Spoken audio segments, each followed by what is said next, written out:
Hello guys, welcome back to the channel and welcome back to elite wrestling. तो guys आज भी हम AEW के बहुत ही बड़े और बहुत सारे अपडेट्स के बारे में बात करने वाले हैं और यहाँ पर मेरी कोई स्पेकुलेशंस नहीं है और गाइज ये अपडेट्स एकदम जेन्युइन और वेरीफाइड सोर्सेस की तरफ से है क्योंकि मर्सिडीज मोने और डॉल्फ जिगलर के AEW कंपनी के अंदर आने को लेकर काफी इंटरेस्टिंग अपडेट सामने आ रही है। लेकिन इसके साथ ही हम करने वाले हैं कल होने वाले डायनामाइट शो का प्रीव्यू, जो कि AEW के वर्ल्ड चैंपियन पे-पर-व्यू के बाद का पहला डायनामाइट शो होने वाला है। इसलिए कल के शो के लिए AEW ने कौन कौन चीजें पहले से ही एडवर्टाइज की है और हमें कल के शो पर कौन कौन चीजें देखने को मिल सकती है, तो ये सब बातें जानने के लिए ये वीडियो एकदम आखिर तक जरूर देखना। और ऐसे ही AEW से रिलेटेड हर एक न्यूज, रूमर और अपडेट और AEW के हर एक शो का रिव्यू पाने के लिए हमारे चैनल को सब्सक्राइब करना मत भूलना। पर गाइस अब ज्यादा देर न लगाते हुए चलिए वीडियो शुरू करते हैं और सबसे पहले बात करते हैं इस हफ्ते के डायनामाइट शो की और जानते हैं कि इस वीक के डायनामाइट शो के लिए AEW ने कौन कौन चीजें पहले से ही एडवर्टाइज की है और हमें इस वीक के शो पर कौन कौन चीजें देखने को मिल सकती है। तो गाइस साल के सबसे पहले शो के लिए जो चीज AEW ने सबसे पहले एडवर्टाइज की है वो ये है कि हम इस वीक के डायनामाइट शो पर डेनियल गार्सिया एक 1-on-1 मैच के अंदर स्वर्स स्ट्रिकलैंड को फेस करते हुए दिखाई देने वाले हैं। और गाइस आप ये प्रेजेंटेशन देखकर समझ ही सकते हैं कि AEW ने नए साल के अपने मैचेस टेम्पलेट्स के लिए काफी सारा ग्राफिक डिजाइन चेंज किया है और आप इन दो तस्वीरों के जरिए यहाँ पर थोड़े डिफरेंसेस स्पॉट आउट कर सकते हैं। जो एक छोटी सी बात मुझे लगा कि आपको बता देनी चाहिए कि नए साल के लिए AEW ने अपने ग्राफिक्स चेंज कर दिए हैं। पर जहाँ तक बात है इस मैच की, तो गाइस इस मैच के लिए तो कोई बैक स्टोरी नहीं है, लेकिन इन दोनों ही सुपरस्टार्स ने वर्ल्ड चैंपियन पे-पर-व्यू पर अपना मैच जीता था और अभी दोनों सुपरस्टार्स एक 1-on-1 मैच के अंदर एक दूसरे के आमने सामने आने वाले हैं। तो देखने के लिए मजा आएगा कि वर्ल्ड चैंपियन पे-पर-व्यू का मोमेंटम आगे किस तरीके से कैरी करते हैं और कितना जबरदस्त मैच डिलीवर करते हैं। लेकिन जहाँ तक बात है इस मैच के विनर की, तो मेरे हिसाब से यहाँ पर स्वर्स स्ट्रिकलैंड ही मैच जीतने वाले हैं। लेकिन देखना पड़ेगा कि आगे चलते हुए गार्सिया के स्टोरी के अंदर क्या क्या होता है। पर इसके बाद जो अगली चीज जो कि AEW ने इस वीक के डायनामाइट शो के लिए ऑफिशियली एडवर्टाइज की है वो ये है कि हम इस वीक के डायनामाइट शो पर मरिया में अपना AEW कंपनी के अंदर डेब्यू करती हुई दिखाई देने वाली है, जहां पर वो AEW कंपनी के अंदर अमेला क्वीन को फेस करेंगी और ये मरिया में का AEW के अंदर फर्स्ट मैच होने वाला है। और मुझे भी देखना है कि मरिया में की रेसलिंग स्टाइल कैसी है, तो देखना पड़ेगा कि इस मैच के अंदर मरिया में अपनी रेसलिंग परफॉर्मेंस से हम सबको इम्प्रेस कर पाती है या नहीं। लेकिन जहां तक बात है इस मैच के विनर की, तो गाइस मरिया में का यहाँ पर मैच एक लोकल स्टार के खिलाफ हो रहा है, इसलिए मेरे हिसाब से मरिया में ही मैच जीतने वाली है। पर देखना पड़ेगा कि आगे उनके साथ क्या होता है। लेकिन इसके साथ ही जो अगली चीज जो कि AEW ने इस वीक के डायनामाइट शो के लिए ऑफिशियली एडवर्टाइज की है वो ये है कि हम इस वीक के डायनामाइट शो पर क्रिश्चियन केज आकर अपने साल 2024 के स्टेट ऑफ यूनियन को एड्रेस करते हुए दिखाई देने वाले हैं। और देखने के लिए मजा आएगा कि इस वीक के डायनामाइट शो पर आकर क्रिश्चियन के चीजों का एड्रेस करते हुए क्या कहते हैं और उनका फ्यूचर क्या होता है। पर इसके साथ ही जो अगली और आखिरी चीज जो कि AEW ने इस वीक के डायनामाइट शो के लिए ऑफिशियली एडवर्टाइज की है वो ये है कि हम इस वीक के डायनामाइट शो पर ऑरेंज कैसिडी में अपनी इंटरनेशनल चैंपियनशिप चैलेंजर डांटे मार्टिन खिलाफ डिफेंड करते हुए दिखाई देने वाले हैं। और इस मैच की बैक स्टोरी भी कुछ ऐसी है कि हमने देखा था कि वर्ल्ड चैंपियन पे-पर-व्यू के पहले रैम्पेज शो पर डांटे मार्टिन ने ऑरेंज कैसिडी को पिन किया था और as a result world champion pay per view पर ऑरेंज कैसिडी डांटे मार्टिन खिलाफ नेक्स्ट डायनामाइट शो पर एक मैच रिजल्ट करने के लिए मान गए थे। इसलिए देखने के लिए मजा आएगा कि जब इस वीक के डायनामाइट शो पर ऑरेंज कैसिडी और डांटे मार्टिन जब एक 1-on-1 मैच के अंदर एक दूसरे के आमने सामने आते हैं तो ये मैच कितना जबरदस्त होता है। और सच में मेरी भी इस मैच से काफी ज्यादा एक्सपेक्टेशन है और मेरे हिसाब से ये मैच एक शानदार मैच साबित हो सकता है। लेकिन जहां तक बात है इस मैच की विनर की, तो मुझे लग रहा है कि ऑरेंज कैसिडी ही मैच जीतने वाले हैं और स्टिल रहेंगे इंटरनेशनल चैंपियन। और माना कि इतनी चीजें हैं जो कि AEW ने कल के डायनामाइट शो के लिए एडवर्टाइज की है। पर इसके साथ ही हमें कल के डायनामाइट शो पर और भी कई सारी चीजें देखनी है कि कल के शो पर नए से क्राउन हुए वर्ल्ड चैंपियन यानी कि समोआ जो आकर क्या करते हैं और क्या हमें कल के शो पर द डेविल यानी कि एडम कोल आते हुए दिखाई देते हैं या नहीं, और उनकी स्टोरी के अंदर भी आगे क्या होता है। जो सब चीजें जानने के लिए आपको हमारे चैनल पर कल के डायनामाइट शो का रिव्यू वीडियो चेकआउट करना पड़ेगा। जो वीडियो अगर आप मिस नहीं करना चाहते तो हमारे चैनल को सब्सक्राइब कर नोटिफिकेशन बेल ऑल पर सेट करना मत भूलना। और फिलहाल के लिए हम आगे बढ़ते हैं और बात करते जरा अपडेट्स की और जानते हैं कि मर्सिडीज मोने और डॉल्फ जिगलर के AEW कंपनी के अंदर आने को लेकर कौन सी इंटरेस्टिंग अपडेट सामने आ रही है। पर इसके बारे में बात करने से पहले मैं आपको बताना चाहूंगा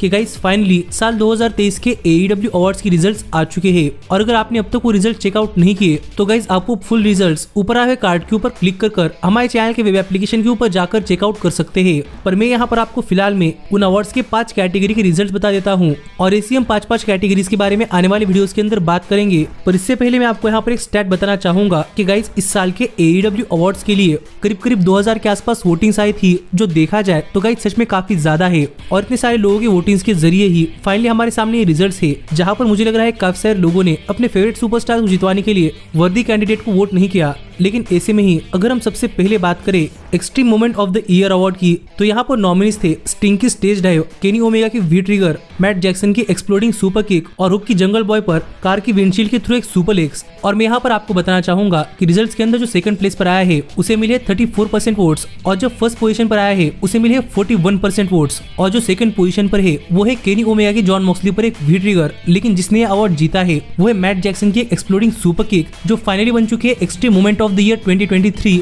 लेकिन इसके साथ ही अगर हम बात करें AEW के best part time wrestler of the year की, तो यहाँ पर नॉमिनीज थे Rob Van Dam, Adam Copeland, Christian Cage और स्टिंग। और इस अवार्ड्स के रिजल्ट्स के अंदर जो नंबर 2 पर आया है उसे मिले 28% वोट्स और जो नंबर 1 पर आया है उसे मिले 41% वोट्स और जो नंबर 2 पर है वो है क्रिश्चियन केज, पर जिसने अवार्ड जीता है वो कोई और नहीं बल्कि स्टिंग है जो फाइनली बन चुके best part time wrestler of the year. लेकिन इसके साथ ही अगर हम बात करें कमबैक ऑफ द ईयर की, जिसके लिए नॉमिनीज थे ब्रायन डेनियल्सन, जहां पर ब्रायन ने फॉरबिडन डोर पे-per-view पर अपना हाथ टूटने के बाद कमबैक किया था, सीएम पंक जिन्होंने के ब्रॉल आउट इंसिडेंट के बाद अपना कमबैक किया था, मार्क ब्रिस्को जिन्होंने एक नी इंजरी के बाद अपना कमबैक किया था और एडम कोल जिन्होंने एक नेक इंजरी के बाद अपना कमबैक किया था जो कि एक लाइफ थ्रेटनिंग इंजरी थी। और अगर हम बात करें इस अवार्ड के रिजल्ट्स की, तो गाइज यहाँ पर सेकंड पोजीशन के लिए करीब 34% वोट्स मिले हैं और फर्स्ट पोजीशन को मिले 51% अवार्ड्स और नंबर 2 पर जो है वो है सीएम पंक और जिसने अवार्ड जीता है वो है ब्रायन डेनियल्सन जिनका कमबैक बन चुका है finally comeback of the year 2023।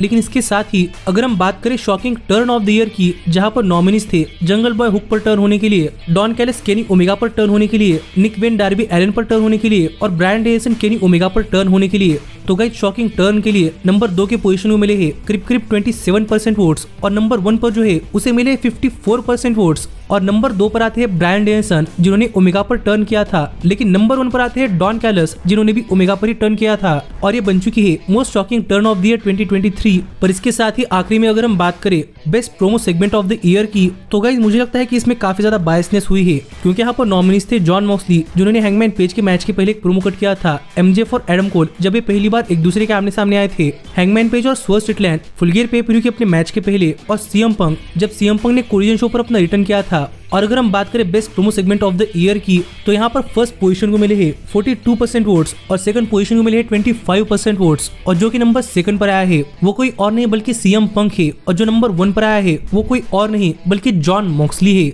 और उनका प्रोमो बन चुका है प्रोमो ऑफ द ईयर 2023। और बाकी बचे हुए 15 अवार्ड्स के बारे में हम आने वाले वीडियोस के अंदर बात करेंगे, पर आपको राइट अवे जानने के लिए डिस्क्रिप्शन में दी गई लिंक के ऊपर क्लिक कर आप हमारे चैनल की वेबसाइट पर आर्टिकल चेकआउट कर सकते हैं। पर फिलहाल के लिए हम आगे बढ़ते हैं और बात करते हैं हमारे सबसे इंपॉर्टेंट अपडेट्स की और जानते हैं कि मर्सिडीज मोने और डॉल्फ जिगलर के AEW के अंदर डेब्यू को लेकर कौन सी इंटरेस्टिंग अपडेट सामने आ रही है। तो गाइज आपको तो पता ही होगा कि फिलहाल के लिए दोनों ही सुपरस्टार्स रेसलिंग इंडस्ट्री के अंदर फ्री एजेंट्स है और ऐसे में मर्सिडीज मोने को लेकर ऐसी अपडेट सामने आ रही थी कि शायद मर्सिडीज मोने WWE के अंदर वापस आने वाली है और WWE और मर्सिडीज मोने इनके बीच में कॉन्टैक्ट्स को भी लेकर बातचीत हो रही थी। पर इसके बाद कई बार ऐसी रिपोर्ट्स भी सामने आए कि मर्सिडीज मोने और WWE के बीच में बातें बन नहीं रही। और गाइज ये अपडेट किसी और ने नहीं बल्कि एक काफी रिलायबल सोर्स यानी कि फाइटफुल सेलेक्ट की तरफ से आई थी। और इसके बाद भी जो फाइटफुल सेलेक्ट के शॉन रॉस सैप है उन्होंने अपने रिसेंट लाइव एपिसोड के अंदर रिवील किया कि जितना उन्हें पता है उतना ये है कि मर्सिडीज मोने और WWE इनके बीच में बातचीत टोटली खत्म हो चुकी है और मर्सिडीज मोने WWE के अंदर वापस नहीं आने वाली। और यहाँ पर शॉन का मानना है कि मैं मर्सिडीज मोने प्रोबेबली इस वीक के डायनामाइट शो पर ही